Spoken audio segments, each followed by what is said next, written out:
Revenue operations is much more than words in a job title.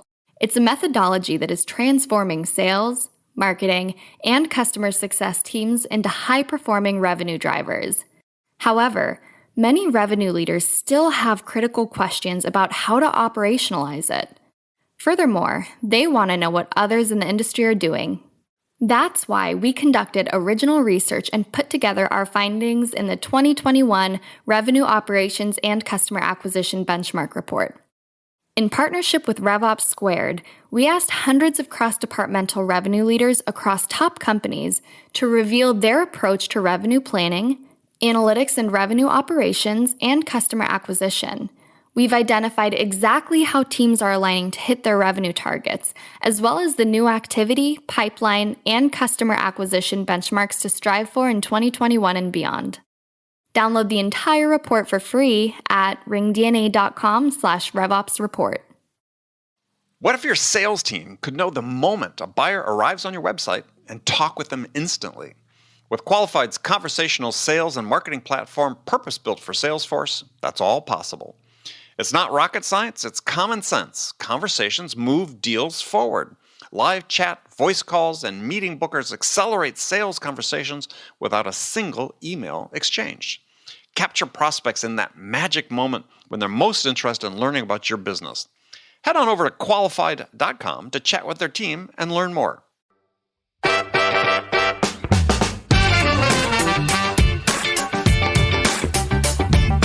The win themes have two other components to it. It's, why are those things important? Not just what is the one thing or what are your top 2 or 3 priorities, but why are they important? What are the implications of accomplishing those things, not accomplishing whatever? And then from the seller's perspective, to make sure that you've got really good evidence that backs that up. Once you establish those win things and you have receptivity and you're talking in those, then that's where your artifacts and your evidence come into play. I just did a webinar and I gave an example. We were talking about this, and if you try to send a prospect a case study and they didn't ask for it, they can't even hit delete fast enough. Nobody wants an attachment they didn't ask for.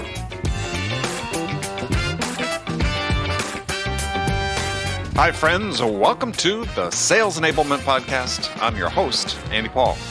That was Lisa Magnuson. Lisa's the author of a book titled The Top Sales Leader's Playbook, How to Win 5X Deals Repeatedly. And in today's conversation, Lisa and I talk about one of my favorite topics as well, which is winning big deals. We talk about how companies make selling big deals harder than it needs to be. And Lisa shares her concept of the customer perception spectrum and what sellers need to do to move up the spectrum in the eyes of their customers. We also dig into the whole topic of pre-call planning and why Lisa believes too many sellers are shortchanging themselves by shortchanging the pre-call planning and what the downsides are that flow from that. We also dive deep into qualification and talk about Lisa's 3 layers of prospect qualification: early, core, and advanced, and map how those 3 layers map to the buyer's own journey to understand the problem they're trying to solve and how they can achieve their desired outcomes. So, okay, all this and much, much more. But before we get to Lisa, I want to remind you to subscribe to this podcast wherever you listen to it. And if you subscribe, we'd certainly appreciate it if you could also leave us a review. We'd really appreciate that. So thanks. Let's jump into it. Lisa, welcome back to the show. Thank you. So you're based where again? Portland, Oregon. Portland, Pacific Oregon. Northwest. Gorgeous, gorgeous place. Yes. Just last week here in San Diego, we were enjoying the fruits of Portland because we were visiting our local Salt and Straw ice cream parlor. Ah, I know. We love Salt and Straw. We actually have one in the city I live in. Oh, yeah. That's like 3 blocks from my house, and it's very dangerous. I mean, it's yes. the salted malted chocolate chip cookie dough ice cream. Boy, so good. So good. Yes, and salted caramel and all the other salted things. Yeah, okay. I shouldn't be recording this around lunchtime because now I'm hungry. Yeah. So tell people again it's been a while since you've been on the show, about your business and what you do. Yeah, so I am the founder and CEO of Topline Sales, and our whole company, all my services revolve around working with sales VPs in companies, 20 million to 300 million is kind of our sweet spot. and their sales teams. I call them account teams because our whole work is around accounts and big deals. So it's kind of that long-term identifying, developing, and closing really, really big deals like whales. Whales, yeah, to use Barbara Weaver Smith's term, right? So, Yes. so which way do you sort of approach that? I mean, are you approaching it from helping them learn how, as you said, to identify and get into those accounts, or more how do you execute the opportunities once you've sort of got one on the hook? Yeah, so both. Sometimes, like I was just, with a client this morning, and we are just literally trying to get a response for some initial engagement. But, we scored the account or the prospect, and it's a great fit for their business. And not just one, we have sort of a group. We just need one this year, so we've identified 4 or 5, but starting from scratch and kind of rubbing 2 sticks together, just trying to get a spark. And then sometimes I engage, right in the middle. So, there's already things happening. And, what's probably the least productive for me is to engage at the end. Maybe there's an RFP. Now, this does happen. Sure. But by that time, we've lost that long sales runway and the ability to do all the things necessary to really, set everybody up for success. But I just try to meet teams where they are. Sure. Well, I mean, I wonder sometimes is whether companies make this whole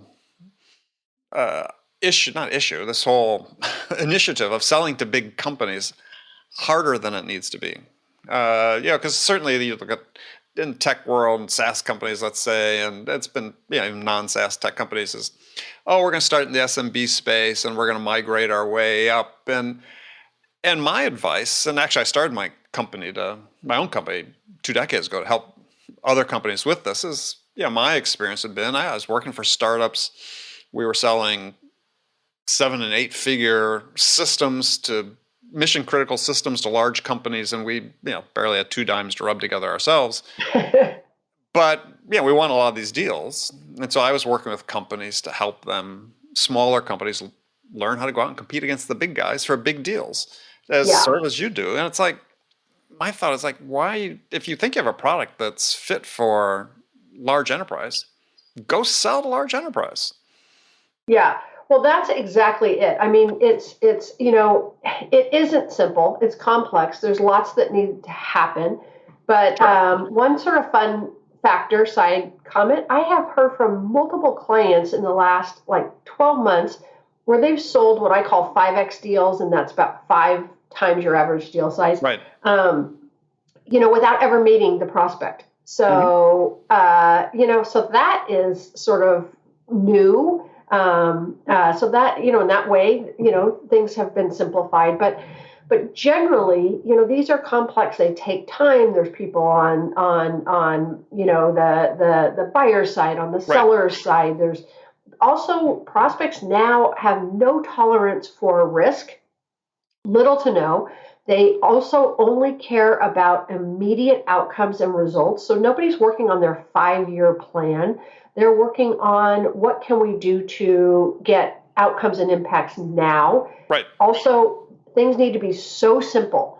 Conversations need to be simple. Next steps need to be simple. Proposals need to be simple. Presentations need to be simple. Everything needs to be simple. So, it was funny. One of my clients said, this was a little bit ago, said, well, the client really wants it to be casual. This was like a finalist type of discussion. Right. And he said, the client really wants it to be, really casual. So we probably don't need to do any pre-call planning. And I was just taken aback. I'm like, are you kidding me? We need to double down. Right. Because we have to do so much planning so you can come off very casual and very simple. Yeah, easy, right? There's some quote about that is, making things look easy is really takes a lot of hard work. Yes. And that's certainly an exemplification of that. Yeah, I think you're absolutely right. I mean, I certainly see it as that this whole idea of compressing the time to value, right? Is so if this is what we think that we're going to get out of this investment as a buyer, I'm going to orient myself toward what I can get the value out of quicker. I think that's going to start changing.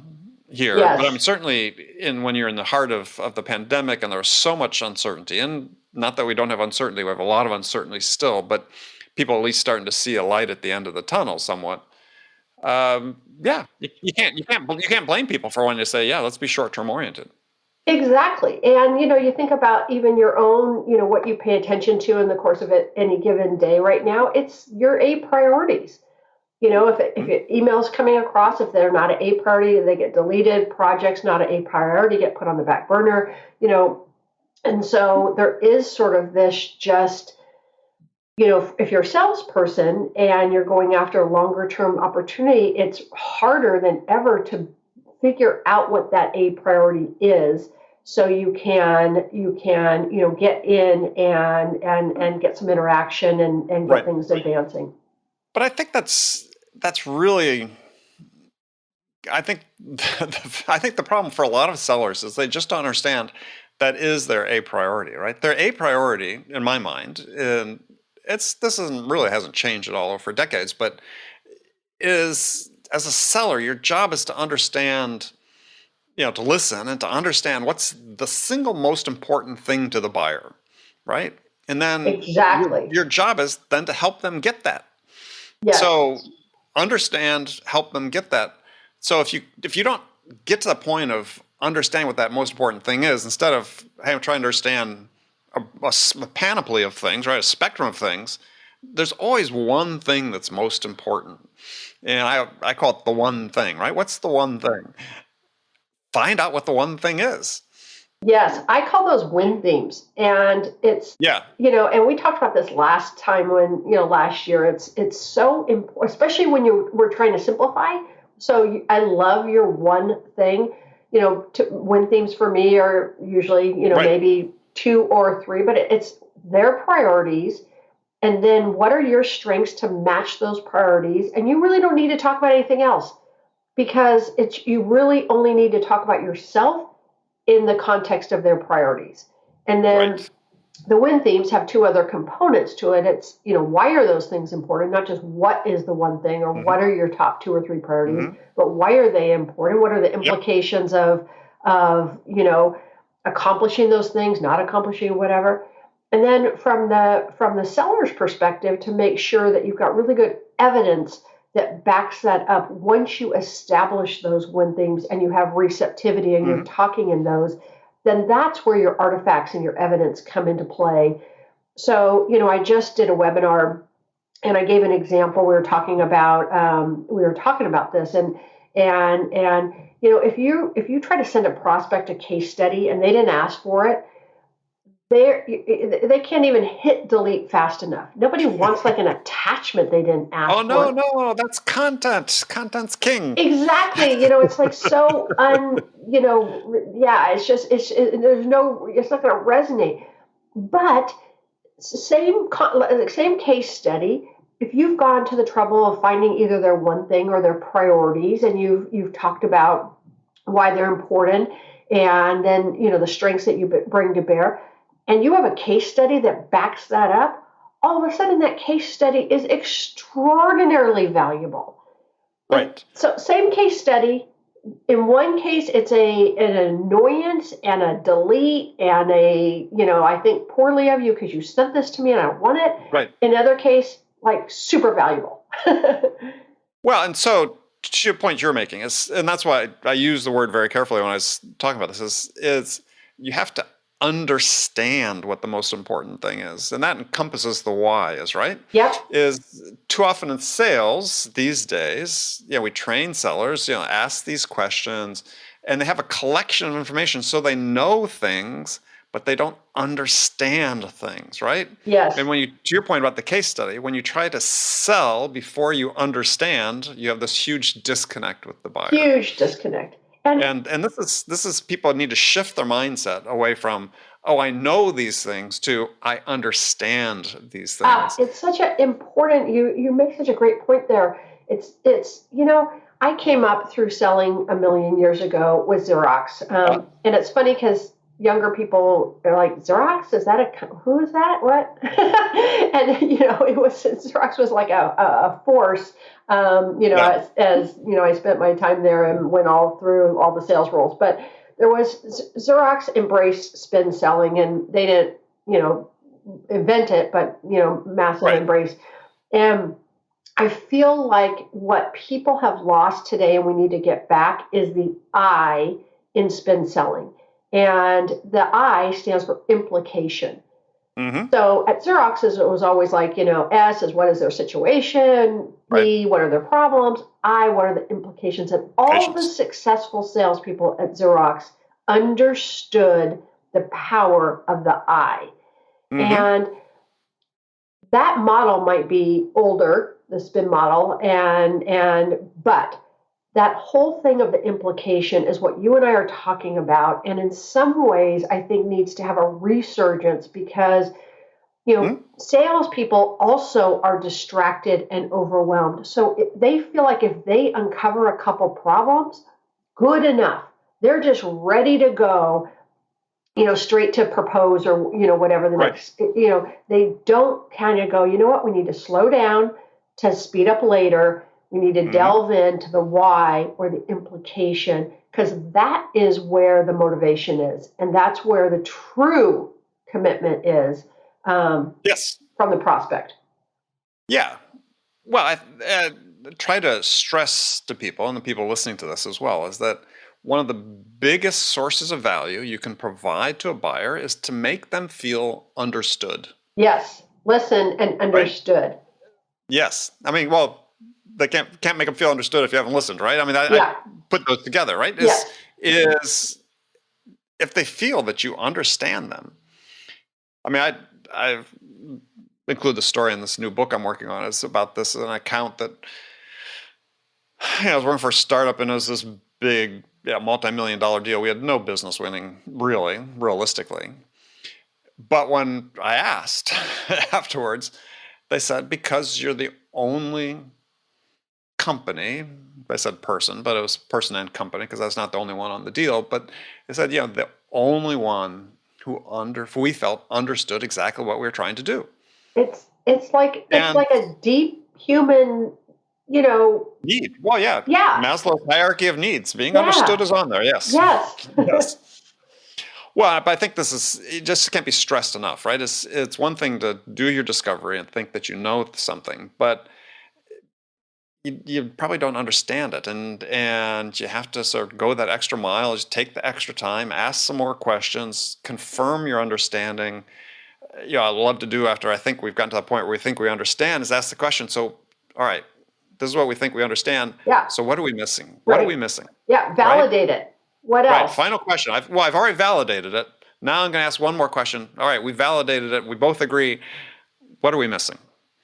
And you get to that stage, then chances are you've got a good understanding of what it is that's most important to them that they're trying to accomplish, and you can help them. You got a path to help them.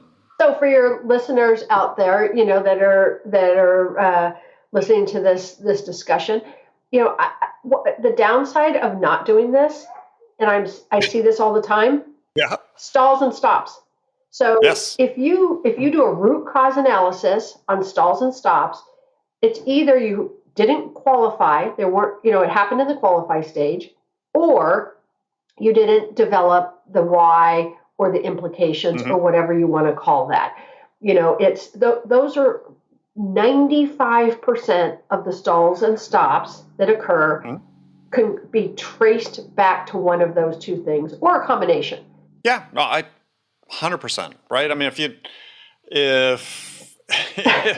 if the customers or the prospect's gone radio silent, Excuse me. this is a good reason why. They think you just don't get it. Yeah. And they've made the decision that they're not going to invest any more time to trying to help you understand it. Exactly. And that's just sort of fact of life. They've made a judgment that you're not worth their time. That's right. And that's all of a sudden no return phone calls, no return emails, no agreement for any further appointments or discussion. And so it's like those stakes are so high that it's just don't put yourself in that position where that's what's going to occur. Yeah. Well, so you brought up the term earlier about pre-call planning, Yes, and my favorite topic, by the way. your favorite topic. Oh, Okay. absolutely my favorite topic. Well, good. I thought maybe it'd be ice cream. We could talk about that some more, but I would I even could talk put about that. pre-call planning above ice cream. That's how much it's my Wow. favorite topic. All right, my respect for it has gone way up. So, yeah, this is it is so important because we're just not. I don't know.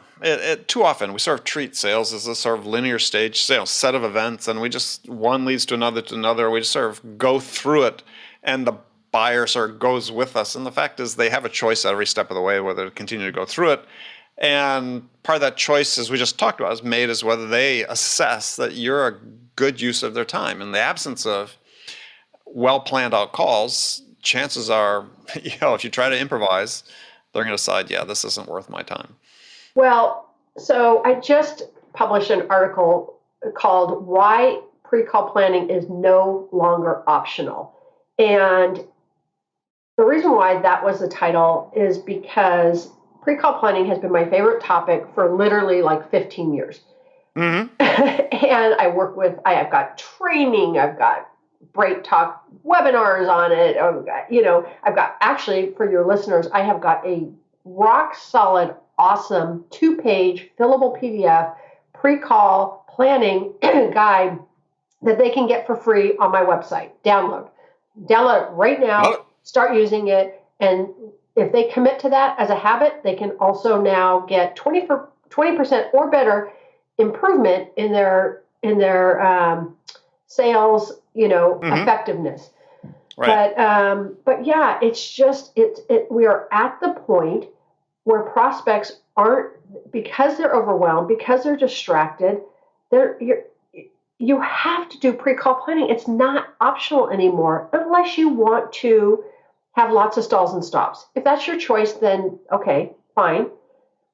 But if that's not your choice, you have to commit to pre-call planning. And it's funny, I update that pre-call planning guide every year, every other year at minimum. So that means I've been using it and updating it for like literally 15 years. The latest version of it includes win theme development, like we just talked about, narrowing in on what you would call the one thing. But it also includes another thing I added with the recent update. It includes planning to add value. Mm-hmm. So prospects, all the statistics are clear. They expect value in every interaction.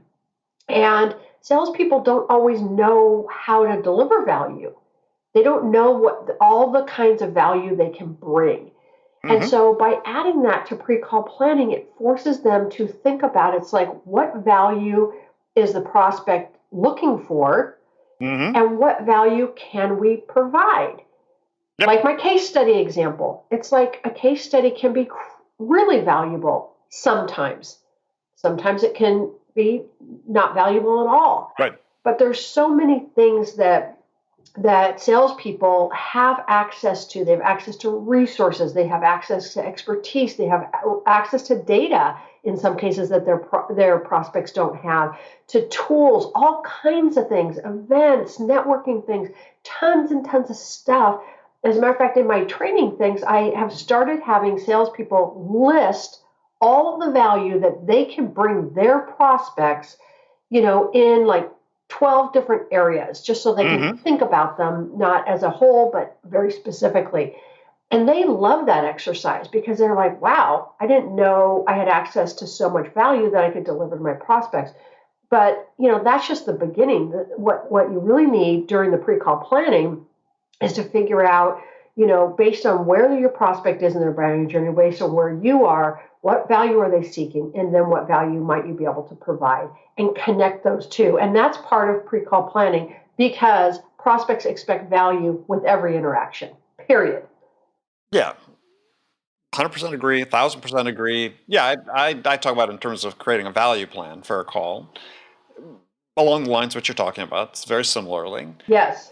Because the way the buyers, my experience, the way buyers mark a successful interaction with a seller And the way I want people to think about it is that the buyer is closer to making a decision as a result of the call than they were before the call. Yeah, absolutely. And so, yeah, you have to plan the call out to say, okay, I try to be a little more precise with the sellers and say, look, you should know, right? If I'm a sales manager and I come to you and say, okay, here's these opportunities in your pipeline, we're going to do a pipeline review. For every opportunity that you consider a qualified opportunity, you should be able to tell me, what is the value we need to provide in our next interaction? What's the customer's expectations in order to help them move closer to making a decision? And if you're as a seller, you don't know the answer to that question, right? For every qualified opportunity, if you don't know what you need to do on the next interaction to help them move closer to making a decision, then you're not paying attention at the depth and you're not asking the questions at the depth that you need to. Yeah. You should know that in your head for every qualified opportunity you have. And so on that next call, to your point, now it may change as you do your call planning and so on. You may see something that, as you think about it and you bounce it off a sales manager or whatever, it may expand, may contract, but you have an idea in your head. Yes. Because you need to think about from the buyer's perspective is and we touched on this earlier, is they're calculating a return on their investment of time and attention in you. Absolutely. 100%. And so if you're not helping them move forward and they've invested all this time in you, well, what was the purpose of taking their time? Well, it's no different than what I already had on my 2-page fillable PDF pre-call planning guide is, it had a section for planning out your questions, your sales questions, which gives you an opportunity to think about them broadly, kind of craft them in the way that you might want to ask them. I'm never a fan of anything memorized or rote, but by doing that in your planning, then they're going to come out more the way you want them to. Right. But so thinking about value is no different than thinking about those sales questions that you're going to ask, and both are important. And they all sort of then come together in that agenda, the agenda for the prospect call. And in some cases, salespeople go, well, I don't want to, agenda's too formal. My prospects don't want an agenda. It's like, okay, just do discussion points then. Mm-hmm. But don't ever go into a call without one of the two of those, either an agenda or discussion points that you've sent in advance, and they can see that it's going to be valuable. You're really clear on what that is and where you're going to ask your questions and where you're going to add value. And it's like, if you do all that, it's 20% boost is probably such an understatement, because you're really crafting that, you're making the impact at the point of interaction with your prospect, and you are doing everything within your power to make that the best interaction possible. Yeah. And as part of that planning, and you sort of were alluding to that as you write down your questions. I agree, as memorizing questions, not where you want to be, but the way to help you with that is to actually go through a visualization. Yeah. Right? Yeah. Think about, ask the question, what are they going to say in response, right? If I say this, how might they respond to that? What questions might they have in response to that? If they ask this question, what would my answer be? If they ask, it may change in the moment, but work through those scenarios. I mean, if it's an important interaction, exactly. Don't leave a chance. This doesn't take 20 minutes because you're doing it in your mind, so it's going to happen much more quickly, hopefully, than it would in real life. Is spend 5-10 minutes and just walk through. Yeah, if I say this, they might say that. If they say that, well then, how do I get them to hear? And have a game plan.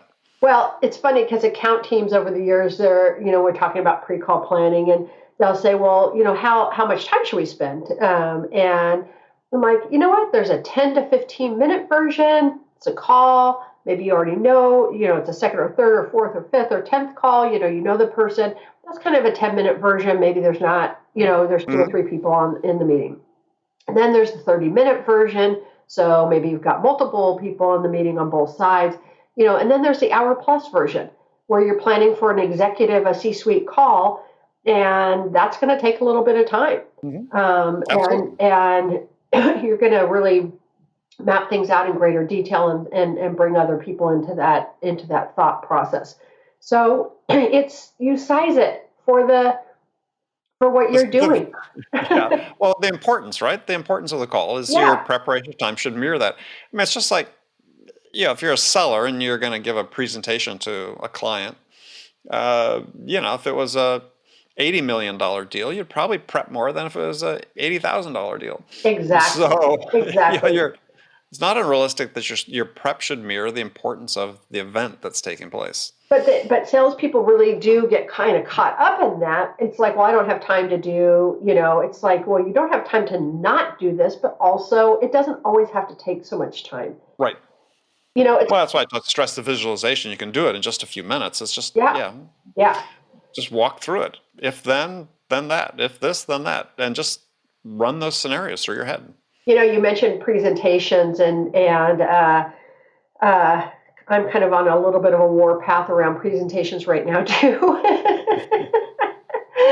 Because I think the whole, whether it's a demo or just a regular presentation or a finalist presentation for a really large opportunity, the whole the notion of presentations, I believe, has to be literally blown up and recreated. Gone are the days when a prospect can withstand any more than a couple PowerPoint slides. People just, they just literally can't do it. Right. And even the word presentation, the connotations are bad. It's like presentations. I'm going to present to you. You don't have to do anything. You're the audience. You have all the expectations that it's going to be interesting and dynamic and entertaining. And it's even that word is not good anymore, I don't think. Yeah, there's oxymorons in there. We're going to present, and it's going to be dynamic and interactive. It's like, rarely is, right? Yeah, it's some of those words and certainly the connotations and also just the delivery, really needs to change. Even like with training, I look at the training that I'm doing this year versus last year or prior years. Maybe last year, a year ago, it could maybe in an hour and a half training session, maybe I would have had 8 to 12 slides, and the training would kind of go that way. Right. Today, this year, like right now, I'm doing 5 different training programs. Same thing, hour and a half per session. In no cases do I have more than 2 slides, and one of them is the agenda, and one might be a slide about stats and trends or something, or maybe just a review slide. That's it. People can't take it. It's like that time together has to be interactive. It has to be workshop, problem solving, analyzing, creating, whatever it is. It has to be that. No PowerPoint. Yep. And prospects aren't any different.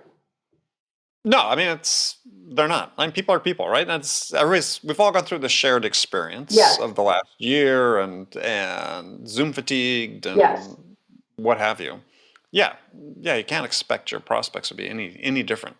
And now, doesn't mean it won't change at some point, but I think it's always been the case that if you can present without presenting, that you'll have a better outcome.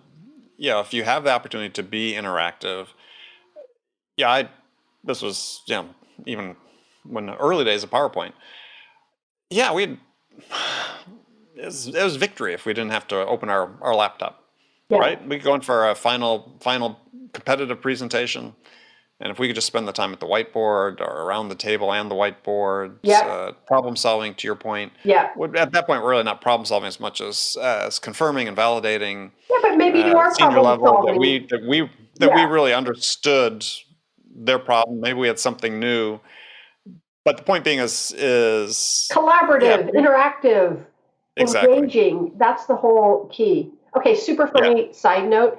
Sure. So last year, I don't know exactly when this was, but during 2020 at some point, I stumbled across, the Berkshire Hathaway annual meeting, which was televised. I don't know that that's always the case, but Right. So Warren Buffett, all his PowerPoint slides were just white slides with like a few black text words. I thought that was. I'm like, wow, there's a throwback. Yeah, well, he could afford that. But he had But yeah, all the no, stories. It was like, yeah, I laughed at the slides, but it was like the slides weren't the thing. It was right. him and his, stories and his expertise and actually it was captivating. And that's what people want, And that's what right? I people mean, want. yeah. I mean, slides have rarely been captivating No, they haven't. And they've in any form. And yeah. So, I mean, think about it like a TED Talk, right. right? You just have to get up and for 17 minutes, hold somebody's attention. Can you do that? Yeah, yeah. Without the use, either with nothing or with very little, in the background. Yeah, the demands have changed, and I think this is what presents a real challenge for sellers, especially in this. I hate to make generalize by generation, but yeah, the Gen Zs and millennials, you know, were raised. They weren't talking as much, right? And yeah, we didn't have conversations the same way. I mean, I asked my children who are in their 30s now, but when they were younger, if you talk to your brother, oh yeah, no, they'd text messages, right? And that was a conversation. And so those skills don't translate well to collaborative interactive presentations. Right. And so it becomes something that people need to invest time in learning and becoming comfortable with. Yes, And because a lot of those people are now decision makers. yeah. And while they appreciate receiving text messages from time to time and sparing them long emails, at some point there's still a requirement that they need to talk to somebody. Yeah. So what does that conversation look like? And I think the thing is, the work that I've been doing with groups is when it comes to presentations, prospect presentations, no matter what it looks like, a demo or whatever, is what do we need to continue? What's working? What do we need to start? And what do we need to stop? And, it's that really basic, continue, start, stop that we've all used before in different ways in planning and different things. I think it has real utility right now as we're thinking about selling and we're thinking about presentations. And and the hardest of the three is stop. Yes. It is, because it's change of habits. Sure. Change of behavior, change of habits. Absolutely. The train's on the track, good, we get to do this big demo or this big presentation. And yeah. But the thing is, that extends to all parts of selling, right? I mean, in my mind, we're still on a track that left the station back in the early 1900s in sales. And we fundamentally haven't changed. And so, if we continue to look at sales purely from the perspective of the seller's view, which is this linear process that has these discrete stages, right, then we're always going to have this issue, because that's not how the buyer views what they're trying to accomplish. It's not how they go through their own process, which may not be as neatly delineated as our sales processes, but it's still their process. And as long as we refuse to sort of measure and sort of denominate what we do from the perspective of the buyer, we're going to have these issions. We are. And Gartner had some good research about a year ago about they have good research all the time, but about what the buying committees are doing and what their stages do look like, and what they're doing, thinking, feeling during the various stages. And they had their buyer enablement study that said the buyers are doing 4 jobs. Now, I tend to think it's 5, but let's take 4 or 5, whatever, right? It's define a problem, evaluate alternatives, select a solution, right? Yeah. They called it finalize the requirements. So basically, choose how you want to solve your problem. Yeah. And then the 4th step is choose who you want to solve it with. That's exactly. Select the vendor. Yeah. And that's it. And so I keep thinking, okay, well, Gartner, this was fabulous research. I really enjoyed it and believe it wholeheartedly, because it represents the way I experienced the world when I was selling large enterprise deals. Yeah. I've never talked to a single sales organization since. That was 2018. They came out with that research. It might as well have been 1918, because no one's done anything about it. every organization still has their old sales process. I was like, well, why don't you shift it and say, now your process is the buyer defines their problem, the buyer evaluates alternatives, the buyer finalizes the requirement. Actually, I think there's two steps. They finalize the requirement, and then they choose how they want to solve the problem. And then they select a vendor. That should be your stages. Right. And it's matching, being in lockstep and matching. And the thing that I liked about that work, I can't believe it's actually been that long, but is, there was a lot of details around that, and tons of details about how, which goes hand in hand with the buying group getting larger and larger, and Gartner's been, reporting on that, consistently through the years, but there was tons of details as to how they were feeling during those times, what they were doing, not just that those were their steps, but or phases or stages, if you want to put it into, how sellers think. But so there was times during that they were seeking specific kinds of value, back to our prior conversation. And so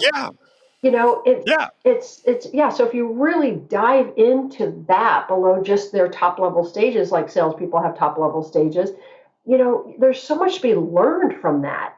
So I'm adamantly agreeing with you.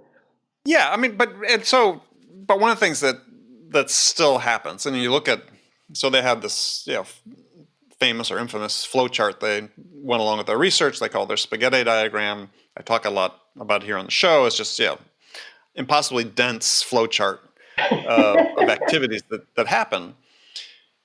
By the way, the word sales only appears on it once. Interesting. So the seller should take a lesson from that. Yeah. But one of the key elements of their flowchart was that having completed a task didn't mean they didn't go back and revisit it. Right. And so, and what would cause them to do that? Well, they learned something new. Right. Maybe another vendor came onto the scene. They had to reevaluate their requirements, maybe redefine the problem they were trying to solve, because they now saw a potential different outcome than they could before. So if you're stuck in your linear stage-based process, let's say you go through qualification. Well, qualification is not a one-time event. It's at minimum never been a one-time event. 3-stage event, minimum. Yeah, right. And you've written about that. Yeah. But the point is, the vast majority of sellers look at, oh, well, I have a stage on my process that's qualified, and I've got these exit criteria, and if I meet these exit criteria, it's like, well, but wait a second. The buyer's still evolving in their understanding of what it is they're trying to do or can accomplish. And so if you think you've qualified them based on this, well, you're going to miss the boat, because they're going to evolve. Yes. And they're no longer going to be the fit and the qualification that you think they are. And that's hugely problematic for you as a seller. And so until we get rid of the scourge of these fixed stages, we're always going to be hamstringing ourselves, handcuffing ourselves, which unnecessarily, and just there's another path out there that we can follow. I think one of the ways in our current environment, which is very stage driven, and our CRMs kind of support that and reinforce that, but just a simple level set at the beginning of every meeting, certainly at the beginning of a presentation or a discussion where there's multiple people involved. It's like the level set has to be a series of open-ended questions like, what have you learned? What's most interesting to you at this point? What do you, as a group, what do you got? What's your priority to learn more about? How has what you learned changed your thinking? It's like, you're probably not going to ask all those questions, but maybe you pick 2 of the 5 to really level set, because if you then just go into what you think you're going to talk about, whether it's during a meeting or a presentation or a demo, then you could be missing the mark 100%. Yeah. 100%. When you've written about your 3 layers of qualification, is those really mapped to, and I think a framework for sellers to keep in mind is that people go through 3 stages of understanding to reach understanding. And people have various names for these, but I believe, the first stage is not knowing, right? You don't know what you don't know. The second stage is uncertainty. Yeah, I think I know what's going on. I think I understand what's happening, but there's still some factors at play that I'm not completely, I haven't completely nailed down that could affect the outcome. And then understanding. Yes. And it's not just you going through that, it's your buyer as well. Right. So the buyer is going through their own stages of understanding They the are. problem, what the potential outcomes are. They've got uncertainty. They reach a stage where they think they understand the problem, the potential outcomes, and perhaps the alternatives that exist in terms of how to solve it. But they're not completely sure, and they're still learning. There could be a factor that changes that. So Right. from a seller standpoint, you need to be thinking about not only your own level of understanding, which ties to sort of your layers of qualification. And Right. I mean, discovery and qualification go hand in hand, right? So think instead, sellers, is that every interaction you have with a buyer, you're going to have trust building, connection building, trust building. You're going to deepen your discovery. You're going to deepen your understanding of what the customer is trying to achieve. And you're going to deepen the level of value you're going to provide to help them make progress toward making a decision. Right. Every interaction, it's not segregated into stages. Every single time you interact with the buyer, those things have to happen. Right. You're pulling those things forward, and you can't really do that unless you sort of have this habit around level setting and asking open-ended questions. Mm-hmm. And I think that a lot of times salespeople, they don't want the answers to the question, so they don't ask them. And it doesn't fit the narrative they have. Yeah, they just want to. It's like they had their persuade you to buy their product. Yeah, we had our demo plan. We don't want to ask any questions that would get our agenda for our demo time, off script. And it's just so essential. And then overlapping on all of that is the other stuff that we talked about, that where that same buying group or person or team or whatever it is, for your product or service, they are inundated right now. They're distracted, they're overwhelmed, and they want it to be simple, and they want it to have immediate impact, and it's got to be really spot on. Yes. And so it makes for a pretty complex selling environment right now and buying environment. And I think the successful salespeople that went in strong and then are open and nimble enough to adjust are figuring it out. I have clients. I have one client, best year ever in the history of their company. I've got other clients that have done really well, held their own or better. And then, some companies just can't, or even salespeople and managers and VPs, they just literally, it seems like they're stuck. They cannot adjust. And I don't think they're going to make it. I just don't think they'll make it. Yeah. Well, people oftentimes misinterpret Darwin's survival of the fittest because it wasn't about the strongest or the fastest surviving. It was the most adaptable. Right? And that was the whole thing. To the new environment. And to changes in the environment. Yep. And that's always been an imperative for sellers because I just look at the course of my career. I've been selling at the leading edge of technology for 40 years now, and believe me, it's changed substantially. I mean, at the beginning of my career, the biggest innovation was Federal Express. So at least you didn't say the fax machine. Well, that wasn't that much before then. I was overseas in high school, and my dad was transferred over to Japan on business. And when a fax came in, that was such a big deal. I was in high school, but he would get dressed and go to the office to receive it. The pace of change is lightning fast, and it affects a lot about what we do. It doesn't impact the core in terms of the ability to connect and make sure people feel understood and valued. And that part is still essential. And to the point you were making before is, I think, yes, the environment is complex. Those things are really simple. And you need to keep that simplicity sort of front and center, I believe, especially working big deals, is make it easy for people. Well, there's a couple things that, if you're a listener, salesperson, manager, VP, that you can practical things you can do. There's two practical things in my mind that you can do. One, commit to pre-call planning habit. Yeah. Just done. It's not optional anymore.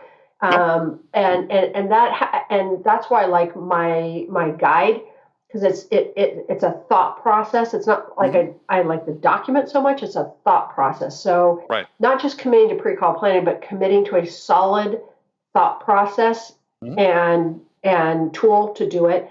And the second thing in my world with big accounts that I do share with Barbara Weaver Smith of the Whale Hunters and others is account strategy sessions. Not one. I mentioned the example this morning of the client that I'm working with, and we're trying to rub two sticks together to get a spark, and because we need one this year, so we've got kind of 3 or 4 in action. We have our account strategy sessions scheduled for the entire year, all year. So it's that is the level of, those are two concrete things that everybody can do today. They can find a guide that they like and commit to pre-call planning as a habit. And for the big opportunities, if you're lucky enough to have a possible whale opportunity, schedule account strategy sessions with the right people out. Schedule them 3 months out, then 3 months out, rolling 3 months, whatever it is. But what I see is people don't do that, or they meet once or twice and then they don't meet again, and you lose momentum, and you can't do all the things that we're talking about. The way to make them simple is to have the account team get together and talk about them and figure out how to make them simple. Frequently, yes. Yeah. So. Yeah. Well, I mean, yes. I mean, this is one of the places where selling is a team sport. Yeah. Especially in large opportunities, there's lots of people that end up touching that opportunity. People can be involved in it. Many heads are smarter than one. And you want to bring that brain power to play. Yep. And as a salesperson, you have to welcome the input from people. You can't be territorial about it, and you can't think you're the smartest person in the room. Is let people help you and be open to the input. Yeah, absolutely. The account team gets it right. They do. They if you have the right account team and the right kind of culture and attitude that you're talking about, the account team will absolutely get it right. So if they're posed with a problem of, we need this executive sponsor and we can't figure out how to get to him and her, the account team will figure that out if you give them the chance. And the chance is account strategy sessions over time. And so, because they're going to go from that problem to the next problem. Oh, now we have this competitor. We have to differentiate ourselves. We've got to do this. The account team will figure that out too. And then we're going to go to the next problem and the next and the next. And we're going to put all those things together over a period of 6 months, 9 months, 12 months, 18 months, or whatever. And then we're going to win our 5X deal. Right. Which is a game changer. Game changer. All right. Perfect way to end. All right, Lisa, thank you so much. You're welcome. And if people want to connect with you, what's the best way to do that? They should go to my website and get that pre-call plan so they can. So tell us what that is again. It's www.toplinesales.com. They can get that free pre-call plan guide. They can contact me there. They can connect with me on LinkedIn. They can get my latest book on plays to go after big deals. All different kinds of things. Tons of stuff there. All right. Perfect. Lisa, it's always a pleasure. Thank you for joining me. Thank you. Okay, friends, that's it for this episode. First of all, I want to thank you for taking the time to listen. As always, I'm so grateful for your support of this show. And I want to thank my guest, Lisa Magnuson, for sharing her insights with us today. If you enjoyed this episode, please subscribe to this podcast, Sales Enablement with Andy Paul, on iTunes, Spotify, or wherever you listen to podcasts. You can do all that on your phone in less than a minute as soon as this episode is over. So thank you for your help. And as always, thank you so much for investing your time with me today. Until next time, I'm your host, Andy Paul. Good selling, everyone.